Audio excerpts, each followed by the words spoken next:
Here.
Take the baby back.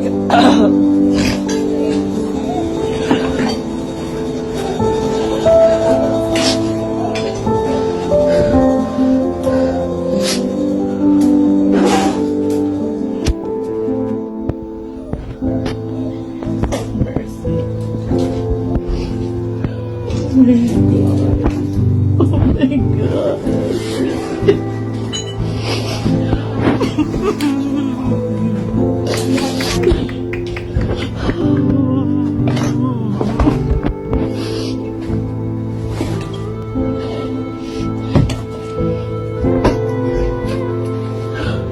Explain this to my job. Explain it to my job. Oh God.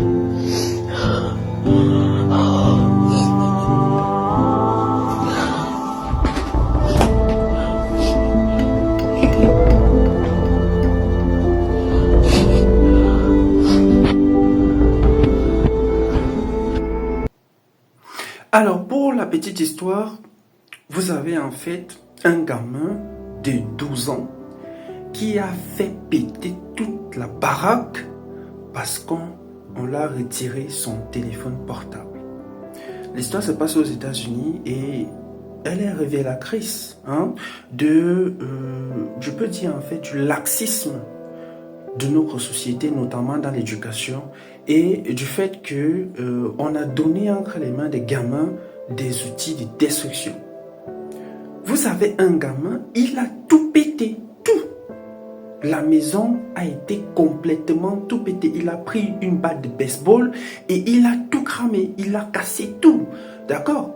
Il a cassé le mobilier, toute la maison est totalement détruite.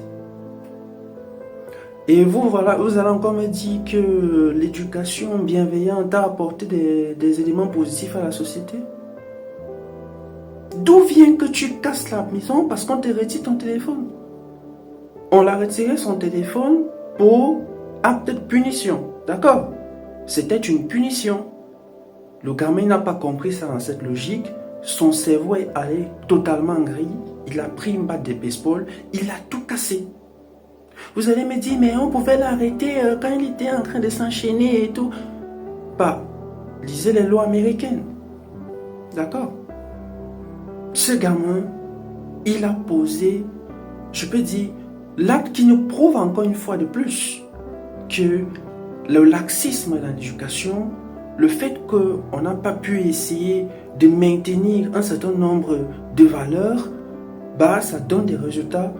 Voilà, ça donne des actions comme ce que justement a posé ce gamin. Voilà.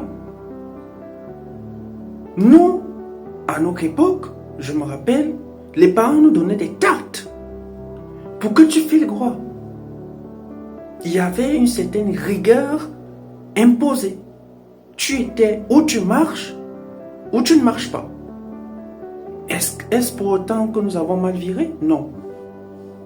Je pense que la rigueur est nécessaire dans l'éducation. Parce que vous voyez, les dégâts, on essaie un peu d'estimer les dégâts, c'est plusieurs centaines de milliers d'euros. Plusieurs centaines de milliers d'euros. Bon, en dollars. Mais quoi qu'il en soit, ils vont dépenser énormément d'argent pour essayer de reconstruire la maison. Waouh, c'est incroyable. 12 ans. Il n'avait que 12 ans. On lui retire le téléphone entre les mains parce que voilà, on cherche à le punir. Et ce n'est même pas une punition.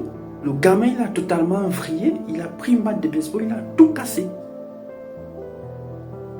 Je ne sais pas pour vous, mais je suis choqué. Je suis choqué. Waouh.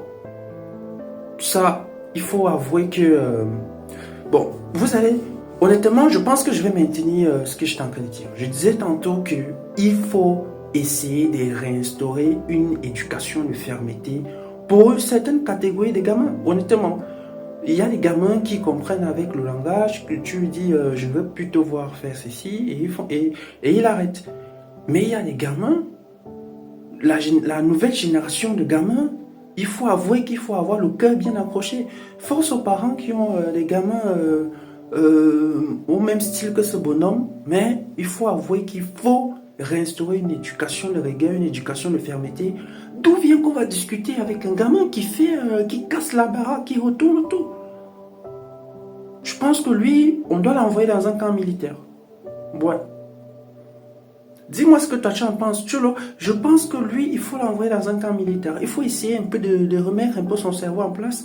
Et ça aussi, ça vient du fait que ce n'est qu'une conséquence, d'accord, de cette politique d'éducation bienveillante, de laxisme, de discussion, d'accord, où justement on va placer l'enfant au même niveau que l'adulte. L'enfant n'est pas au même niveau que l'adulte. Et c'est ce que justement notre société ne comprend pas, ou du moins tout a été fait, tout a été mis en place pour qu'il y ait justement cette dégénérescence-là. L'enfant n'est pas au même niveau que l'adulte. Un enfant, ça s'encadre. Un enfant, ça s'éduque. On lui donne des directives, il grandit. Un enfant, il n'a pas l'expérience de la vie. Il ne peut pas encore faire des débats. D'où vient que vous faites des débats avec vos gamins? C'est incroyable. Vous faites des débats. Moi, je pense que... Non, moi, je pense qu'en tant qu'enfant, je ne suis pas d'accord. Tu es pas d'accord. Tu es pas d'accord. Tu es qui pour ne pas être d'accord? Qui es-tu pour ne pas être d'accord? Moi, je suis le parent, je te dis de faire ceci et tu me dis je suis pas d'accord. Tu es qui pour ne pas être d'accord?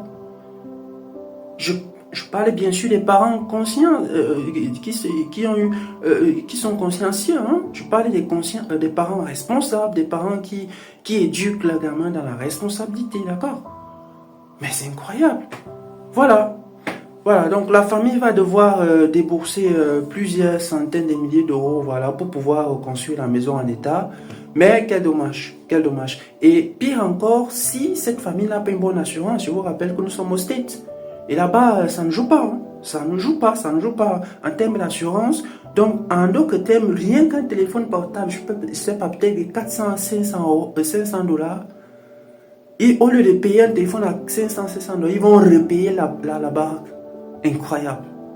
Voilà les conséquences. Voilà les conséquences.